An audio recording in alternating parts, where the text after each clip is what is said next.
Drug বিরোধী সচেতনতা কর্মসূচি খয়রাশোলের বড়া উচ্চ বিদ্যালয়ে। ড্রাগ মুক্ত সমাজ গড়তে এদিন 9ই জুলাই বুধবার বীরভূম জেলার খয়রাশোল ব্লকের বড়া উচ্চ বিদ্যালয়ে সুপ্রভাত ফাউন্ডেশনের উদ্যোগে ও বড়া উচ্চ বিদ্যালয়ের ব্যবস্থাপনায় ড্রাগ বিরোধী সচেতনতা কর্মসূচি অনুষ্ঠিত হলো। এদিন উপস্থিত বিশিষ্টজনেরা বিদ্যালয়ের ছাত্রছাত্রীদের নিয়ে ড্রাগ বিরোধী সচেতনতা কর্মসূচি পালন করেন এবং সমাজের সকল মানুষকে ড্রাগ সেবন থেকে বিরত থাকার আহ্বান জানানো হয়। এই ড্রাগ বাচ্চাদের জীবন নষ্ট করে দেয় এবং মানুষ পঙ্গু হয়ে পড়ে, সেজন্য ড্রাগ পাচারকারী ও সেবনকারীদের প্রতি নজর রাখুন। এই দিন কর্মসূচিতে উপস্থিত ছিলেন খয়রাশোল ব্লক তৃণমূল কংগ্রেস কমিটির সদস্য তথা শিক্ষক উজ্জ্বল হক কাদেরি, বীরভূম জেলা পরিষদের সদস্যা কামেলা বিবি, বড়া গ্রাম পঞ্চায়েতের প্রধান আলিনেসা খাতুন, বড়া অঞ্চলের সভাপতি শেখ জয়নাল সহ বিদ্যালয়ের শিক্ষক শিক্ষিকা ও ছাত্রছাত্রীরা। মানুষ যেন সুস্থ থাকে সেজন্য এই কর্মসূচির মাধ্যমে জানানো হয়। খয়রাশোল থেকে সৈয়দ আব্দুল আলিম ও বিশ্বজিৎ ঘোষের রিপোর্ট। প্রথমেই আমাদের মধ্যে উপস্থিত আছেন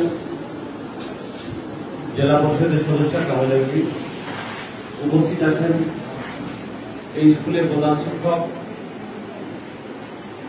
মহাশয়, উপস্থিত আছেন আমাদের বিশিষ্ট ব্যক্তিগণ। আজকে আমরা এই বিদ্যালয়ে একটা বিশেষ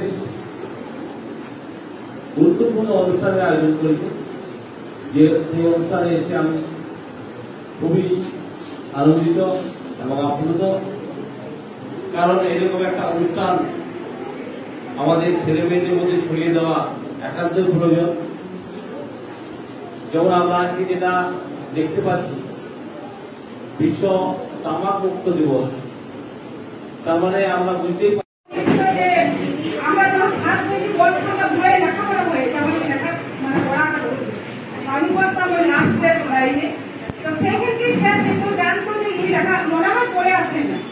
কারণ সেই স্যারের সঙ্গে আমার পার্সোনাল বাড়ির রিলেশন ছিল।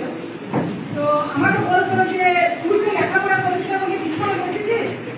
একটা জিনিস বলবো যে এই যে লাইফ, যে ছাত্র জীবন, সেই জীবনটি কিন্তু কোনোদিন ফিরে আসবে না।